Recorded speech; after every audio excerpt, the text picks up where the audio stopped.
الحمد للہ وکفا وسلام علی عبادہ الذین اصطفیٰ اما بعد۔ حضرات محترم، یہ ضروریات دین کورس کا سبق نمبر 78 ہے۔ اس کا موضوع ہے تفریح اور کھیل شریعت کی روشنی میں۔ یہ سبق 5 نکات پر مشتمل ہے۔ نمبر 1، مفید تفریح اور کھیل کی ضرورت۔ نمبر 2، رسول اللہ صلی اللہ علیہ وسلم کی خوش طبعی کے 3 واقعات۔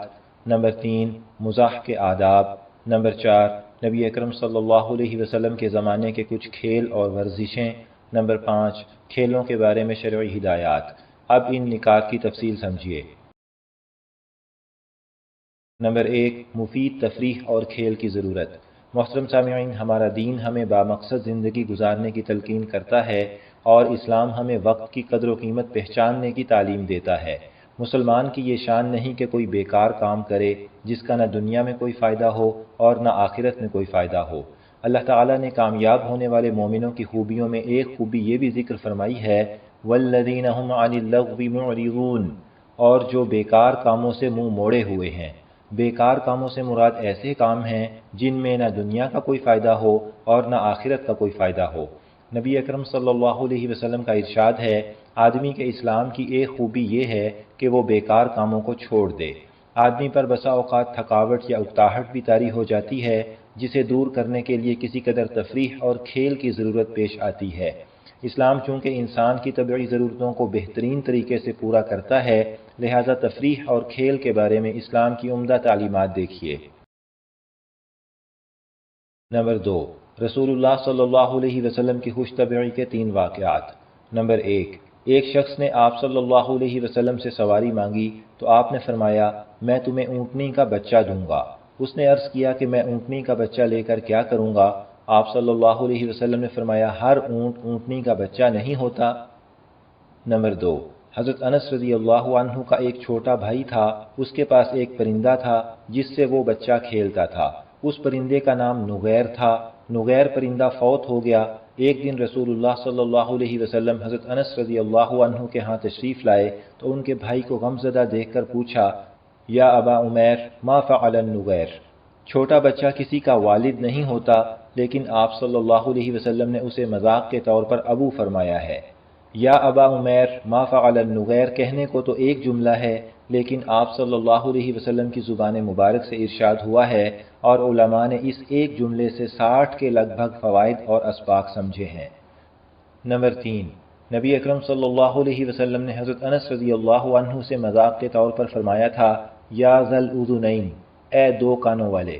یہ آپ صلی اللہ علیہ وسلم کے پاکیزہ اور لطیف مزاح کے 3 واقعات ہوئے۔ نمبر 3، مزاح کے آداب۔ نمبر 1، رسول اللہ صلی اللہ علیہ وسلم کا ہنسنا مسکراہٹ ہی ہوتا تھا، یعنی آپ صلی اللہ علیہ وسلم کے ہنسنے میں آواز نہیں ہوتی تھی، کہا لگا کر نہیں ہنستے تھے۔ اور حضرت عبداللہ بن حارث رضی اللہ عنہ فرماتے ہیں کہ میں نے رسول اللہ صلی اللہ علیہ وسلم سے زیادہ مسکراہٹ والا کوئی نہیں دیکھا۔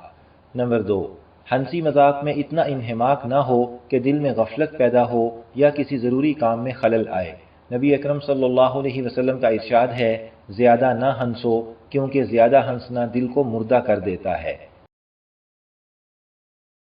نمبر 3، مزاح اس حد تک ہونا چاہیے کہ کسی کو تکلیف نہ پہنچے۔ نمبر 4، مذاق میں بھی جھوٹ بولنا جائز نہیں۔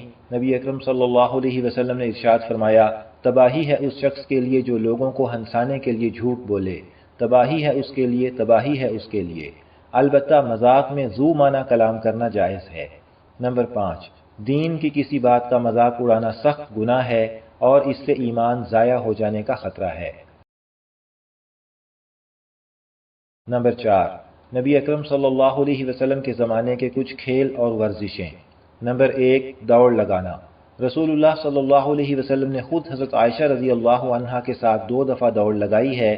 پہلی دفعہ حضرت عائشہ آگے نکل گئیں اور دوسری بار آپ صلی اللہ علیہ وسلم آگے نکل گئے۔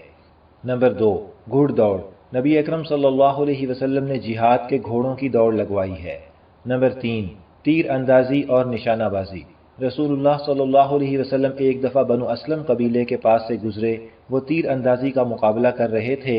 آپ نے ارشاد فرمایا، اے اولاد اسماعیل، تیر اندازی کرو کیونکہ تمہارے والد بھی تیر انداز تھے، تیر اندازی کرو۔ نمبر 4 نیزہ بازی، نمبر 5 تیراکی، نمبر 6 پیدل چلنا، نمبر 7 کشتی لڑنا۔ نمبر 5 کھیلوں کے بارے میں شرعی ہدایات۔ نمبر 1 کھیل کا کوئی صحیح مقصد ہونا چاہیے، جیسے تازہ دم ہونا، سستی دور کرنا، ورزش اور قوت وغیرہ۔ کھیل سے صرف کھیل ہی مقصود نہ ہو۔ نمبر 2 کھیل کے دوران بھی سطر کھلا رکھنا جائز نہیں، اور مرد کا سطر ناف سے لے کر گھٹنے کے نیچے تک ہے۔ نمبر 3 کھیل میں ایسا انہماک نہ ہو جس سے نماز باجماعت چھوٹ جائے یا اور کسی ضروری کام کا حرج ہو، خواہ دین کا کام ہو یا دنیا کا۔ اسی طرح کھیل میں بے پردگی، موسیقی یا اور کوئی گناہ کی بات نہ ہو۔